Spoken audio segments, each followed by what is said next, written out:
नमस्कार दोस्तों। आज के हमारे इस वीडियो में हम आपके लिए लेके आए हैं कार्तिक मास के पंचभीखों की कहानी। किसी गांव में एक साहूकार था। उसके एक बेटा और एक बहू थी। साहूकार की बहू बहुत संस्कारी, आदर्श और पतिव्रता स्त्री थी। पूरे घर का काम बहुत अच्छे से संभाल लेती थी। वह बहुत सुंदर भी थी।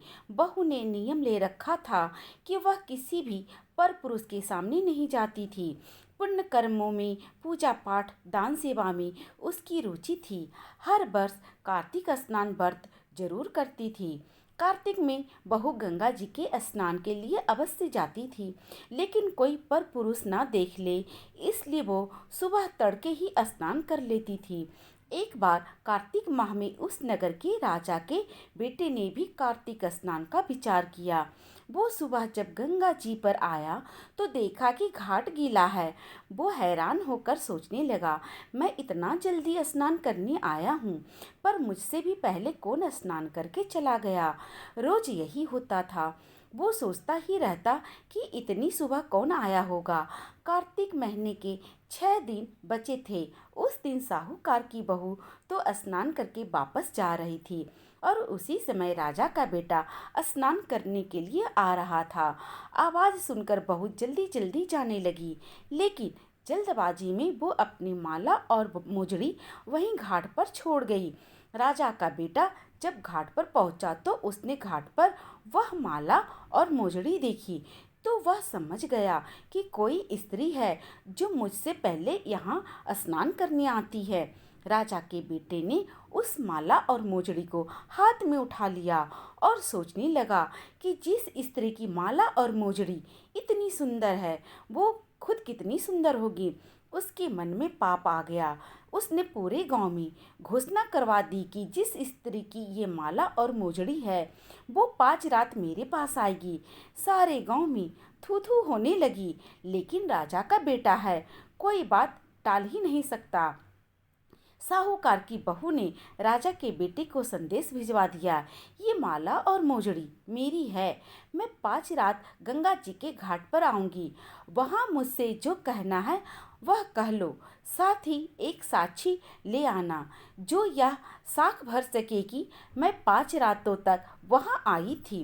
राजा के बेटे ने कहा, इस परम सुंदरी को तो बस मैं ही देखूंगा। और अपने साथ उसने एक सुआ को, बोलने वाले तोते को, पिंजरे में बंद करके घाट के किनारे पेड़ पर टांग दिया और खुद वहां बैठकर उस स्त्री के सपने संजोने लगा।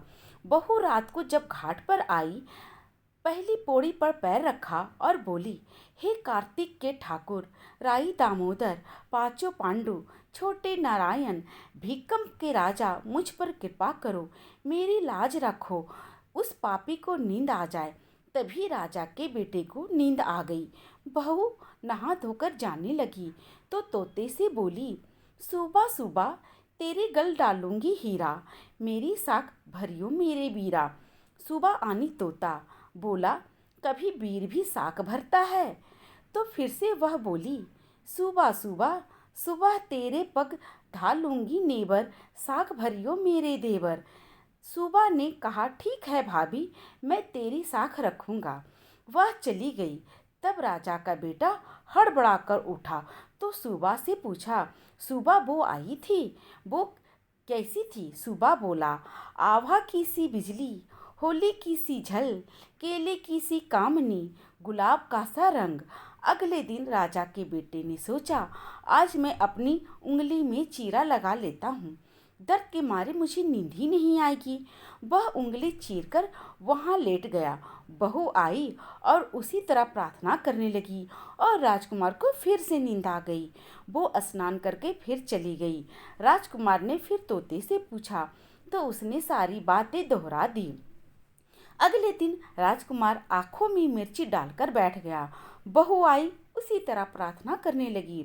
भगवान के प्रभाव से राजकुमार को फिर से नींद आ गई। जब वह चली गई तब राजकुमार उठा और फिर से तोते से पूछा। तोते ने वही सारी बातें उसे बता दी। राजकुमार अगले दिन बिना बिस्तर के बैठा कि बिस्तर की गर्मी से मुझे नींद आ जाती है। बहू आई, प्रार्थना करी, सुबह स्नान करके फिर से चली गई। राजकुमार फिर उठा, तोते से पूछा। तोते ने फिर से वही सारी बातें बता दी। अगले दिन राजकुमार अंगीठी जलाकर बैठ गया। साहूकार की बहू आई, प्रार्थना करी, भगवान 4 रातें तो निकाल दी, अब यह अंतिम रात है, इसे और निकाल दो। भगवान ने फिर उसकी बात रखी और राजकुमार को फिर से नींद आ गई। जब वह जानने लगी तो तोते से बोली, इस पापी को कह देना कि 5 रातें पूरी हो गई, वो मेरी माला और मोजड़ी मेरे घर भिजवा दे। सुबह राजकुमार की आंखें खुली तो तोते से पूछा, क्या वो आई थी? तोता बोला, हाँ आई थी, और उसने अपनी माला और मोजड़ी मंगवाई है। ये सुनकर राजकुमार सोचने लगा, वह तो सत की थी, तभी तो भगवान ने उसका सत रखा। कुछ दिनों बाद राजकुमार को कोढ़ हो गया। राजा ने ब्राह्मणों को बुलवा कर पूछा, मेरे बेटे का शरीर क्यों जल रहा है? उसने तो कार्तिक स्नान भी किया है। तब ब्राह्मणों ने बताया कि इसने पतिव्रता स्त्री पर बुरी नज़र डाली, इसलिए ऐसा हुआ है। राजा ने जब इसका उपाय पूछा तो ब्राह्मणों ने कहा, जब यह उस साहूकार की बहू को धर्म की बहन बनाएगा और रोज उसके नहाए हुए जल से स्नान करेगा, तभी इसका ये कोढ़ ठीक हो सकता है। राजा माला और मोजड़ी लेकर साहूकार के घर गया और बोला, ये माला आपकी बहू की है, ये लो, और अपनी बहू के नहाए हुए जल से मेरे बेटे को नहला दो। साहूकार बोला, महाराज, वह तो किसी पराये पुरुष का मुंह तक नहीं देखती, आप इसे इस नाली पर बिठा दीजिए, जब वह नहाएगी तब उस पानी से आपका पुत्र नहा लेगा। राजा ने ऐसा ही किया। कुछ दिनों में उसका कोढ़ ठीक हो गया। हे पंचभिखु देवता, जैसे आपने साहूकार की बहू का सत रखा, वैसे ही सभी का सत रखना।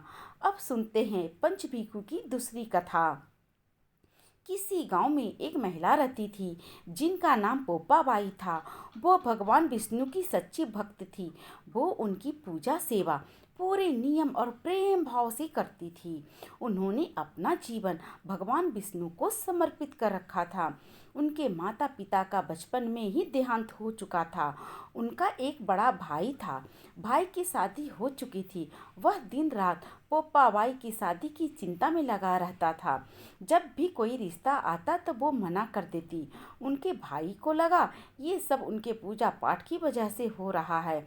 एक दिन उनका भाई बोला कि तुम किसी भी प्रकार का पूजा पाठ अब नहीं करोगी।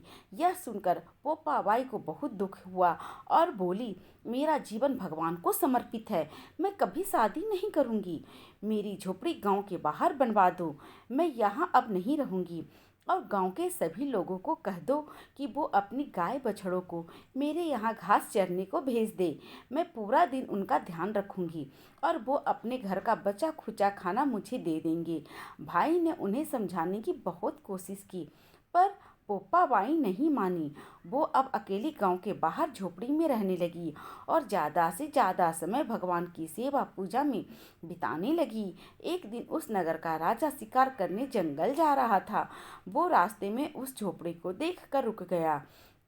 उसे प्यास लगी थी। वो झोपड़ी में पानी पीने पहुंचा। झोपड़ी के पास जाकर उसने आवाज़ लगाई, कोई है, कोई है, लेकिन अंदर से कोई आवाज़ नहीं आई। राजा लगातार आवाज़ लगाता रहा। अंदर से पोपाबाई बोली, कौन है? तो राजा उनकी मधुर आवाज़ पर मोहित हो गया और सोचने लगा, इतनी मधुर आवाज़ वाली खुद कितनी सुंदर होगी। राजा के मन में पाप आ गया। बोला, मैं यहाँ का राजा हूँ और तुम्हारे साथ विवाह करूँगा।